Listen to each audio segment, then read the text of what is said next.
आज के कार्यक्रम में मेरे साथ मंच पर उपस्थित गुजरात के सम्माननीय मुख्यमंत्री श्रीमान भूपेंद्र भाई पटेल, गुजरात के सहकारिता मंत्री श्रीमान जगदीश भाई विश्वकर्मा जी, अध्यक्ष आईडीए डॉक्टर आर.एस. सोढ़ी जी, श्री मीनेश शाह, एनडीडीबी के अध्यक्ष महोदय, आईडीएफ के अध्यक्ष श्री पियर क्रिस्टोनो ब्राजले, श्री राजेश कुमार सिंह जी,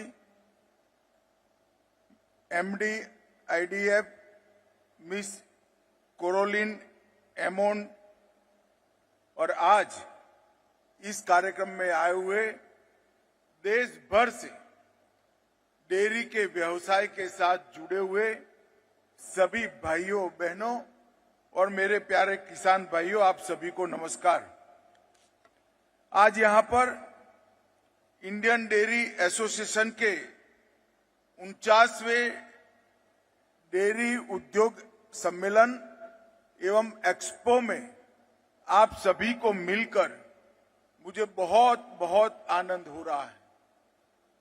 मित्रों, आज मैं एक बात आप सभी को कहना चाहता हूं कि दुनिया के लिए डेयरी एक व्यापार का साधन है, एक व्यापार का जरिया है, परंतु भारत जैसे 130 करोड़ की आबादी वाले देश में, जहां पर ढेर सारे लोग ग्रामीण अर्थव्यवस्था से जुड़े हैं, हमारे लिए, भारत के लिए डेयरी एक सिर्फ व्यापार का जरिया नहीं है, व्यापार का इकोनॉमी में कंट्रीब्यूशन का जरिया तो है ही है, परंतु साथ में रोजगारी का भी जरिया है, ग्रामीण अर्थव्यवस्था को मजबूत करने का एक विकल्प है।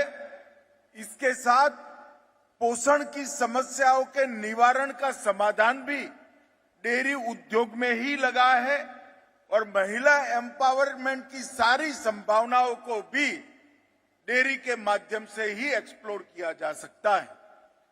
भारत के आजादी से अब तक के डेयरी उद्योग के विकास को अगर न ध्यान से देखें तो ये सारे पहलुओं को हमारी डेयरी सेक्टर ने बहुत अच्छे तरीके से देश के विकास के साथ जोड़ने के लिए काम किया है।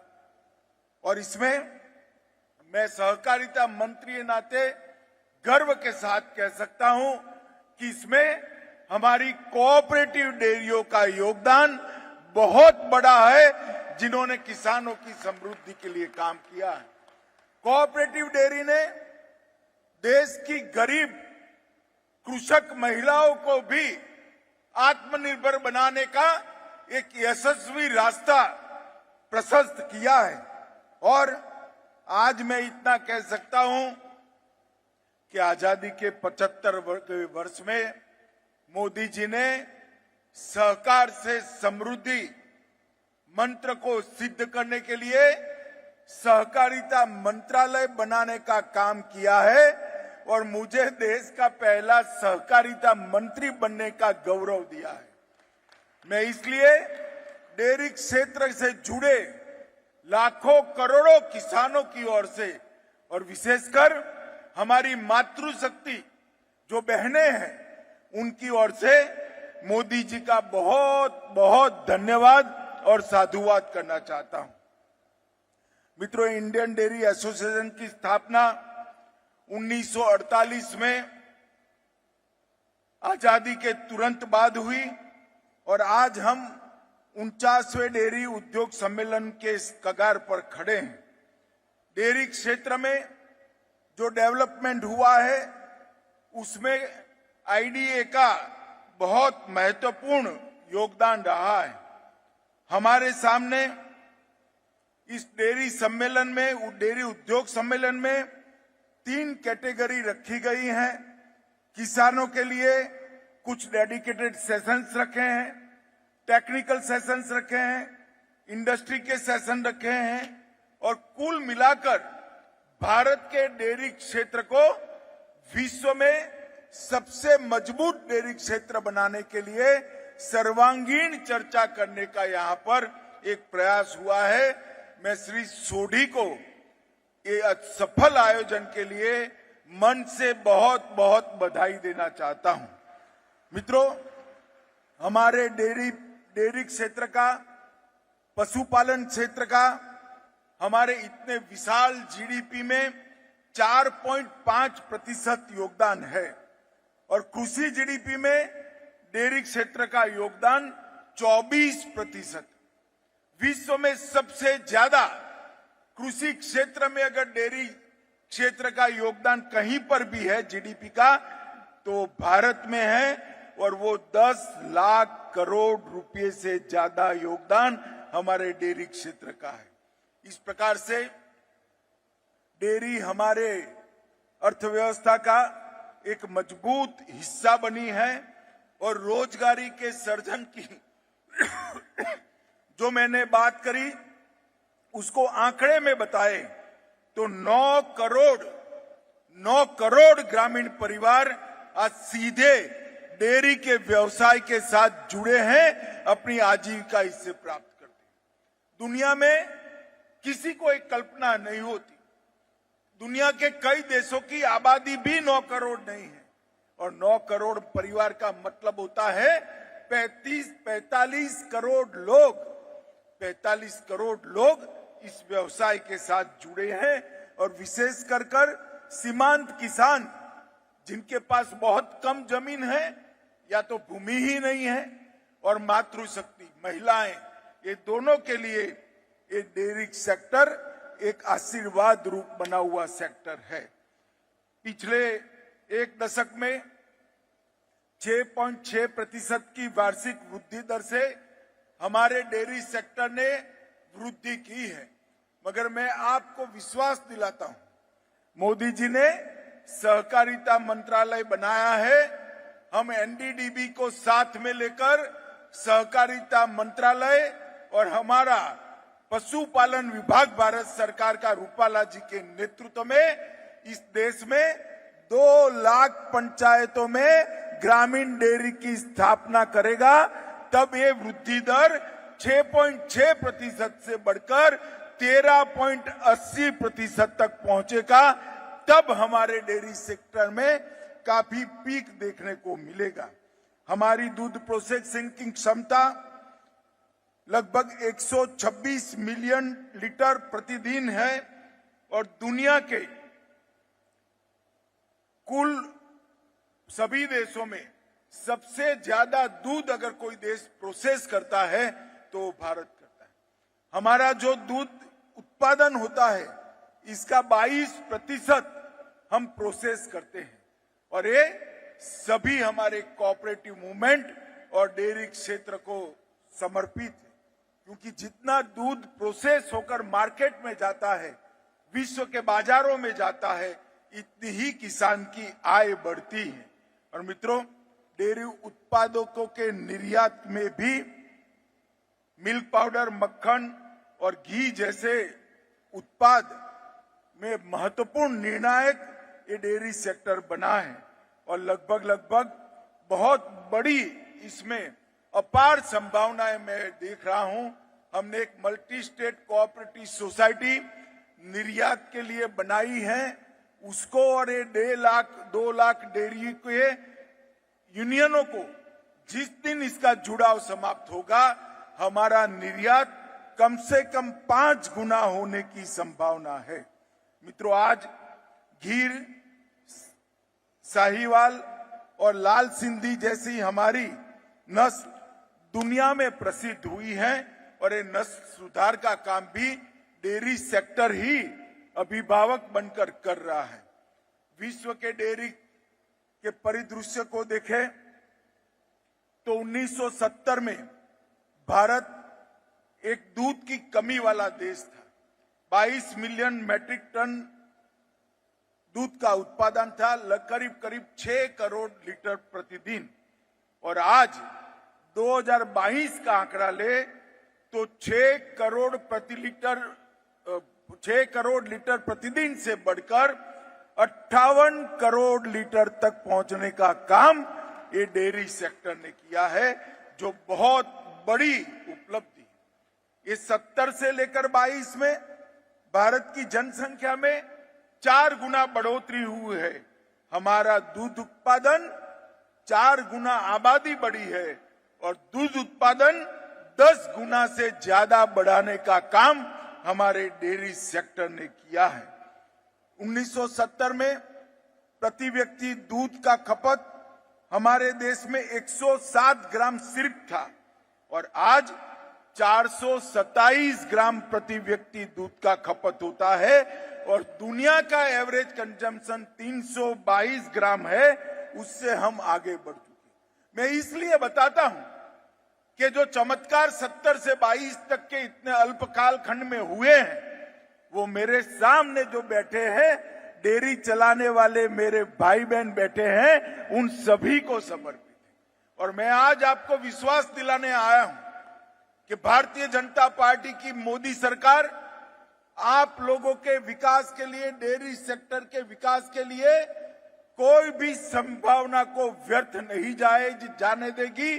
सभी प्रकार के प्रयास नरेंद्र मोदी सरकार करेगी, जिससे हम न केवल बड़े उत्पादक तो बन ही चुके, विश्व में सबसे बड़े निर्यातक बनकर उभरे।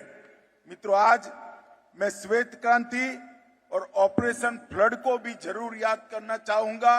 अगर ऑपरेशन फ्लड शुरू न किया होता तो दूध के मामले में भारत कभी भी आत्मनिर्भर नहीं बनता। मगर अब जरूरत है श्वेत क्रांति 2 की और इस दिशा में हम आगे बढ़ चुके हैं।